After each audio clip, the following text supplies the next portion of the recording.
All right, let's talk a little bit about vaccine policy. I did a poll on Twitter. This is totally scientific.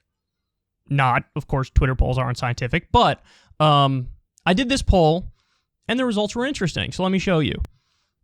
Best vaccine policy. First option is freedom. That just, in other words, just do nothing. We have the vaccine. That's the end of it. You can get it for free if you want it, but that's it. Then we have vaccine or test, and then we have get vaccinated, no excuse. And you see the results. You see the results. So 21.9% say nothing, 37.9% say vaccine or test, and 40.2% say get vaccinated, no excuse. Yeah, my audience is a little too hardline even for me. I don't agree with the get vaccinated, no excuse thing. You guys know my preferred position is with the 37.9%. I like the idea of vaccine or test. I like the idea of making the default position that you're going to get the vaccine, but if you're really dedicated to opting out of it, then you can opt out of it, but you still have to abide by safety regulations and health regulations and get tested to make sure that you're not passing the virus on to other people if you indeed have it. I guess the reason why I think get vaccinated, no excuse goes too far, there's a number of reasons. One of them is everybody knows there are rare instances, very rare instances, but some people do have genuine health reasons to not get vaccines. So they, of course, would have to be allowed to opt out in a way. But beyond that, my issue is with the principle of it, that we all sort of agree, or at least if you follow this stuff closely, you agree. You really should be very skeptical of the government and of powerful institutions because in many ways, they're not looking out for you. They're greedy. They're self-serving. They're, slow bureaucracies. There's a number of serious problems, and any objective look at the current state of affairs with the modern-day establishment shows it's broken. And there's a reason why people don't trust the establishment. I mean, we've been lied into multiple wars, for example. The people who are the most powerful in the country, who effectively run the economy, don't know what they're doing or are just involved in this to personally benefit. When you look at the history of this country, there's a number, whether it's the Bay of Pigs, the Tuskegee experiments, Operation Northwoods, whatever it is, there have been legitimate conspiracies. CIA involved in overthrowing foreign governments all the time. We just covered the story the other day. They're them trying to assassinate Julian Assange. So you have to be skeptical of power systems. Now, at the same time, I think it becomes stupid when skepticism crosses the line into cynicism. Namely, your position becomes, well, the government or the establishment or the institutions have never gotten anything right ever. Well, that's bullshit. We know that's bullshit. We have the polio vaccine, the measles vaccine, mumps, rubella. Those things all worked.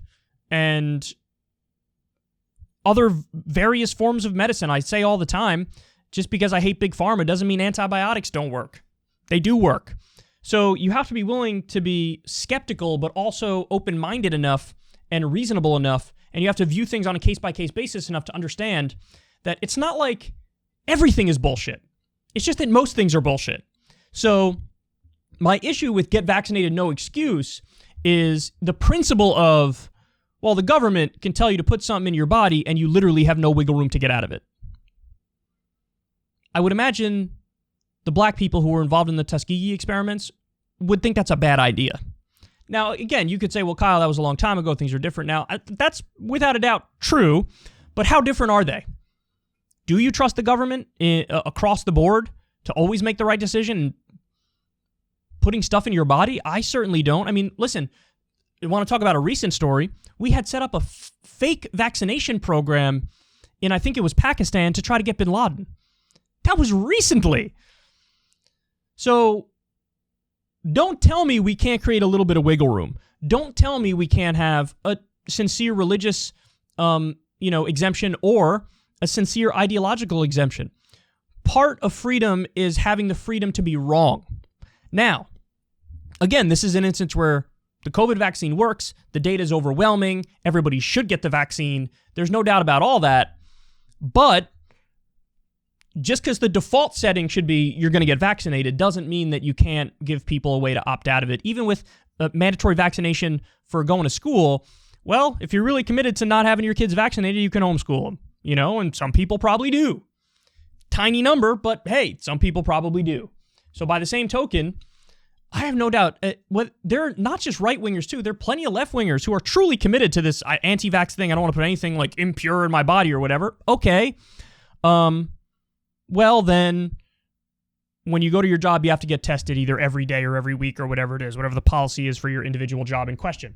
So I don't see the problem with saying if you're not vaccinated, you just have to test all the time. Because effectively, you're protecting everybody to the same extent or a similar extent if you have the testing allowed.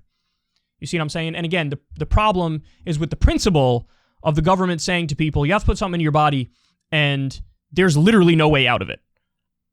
I'm sorry, but I do think the correct word for that is authoritarian.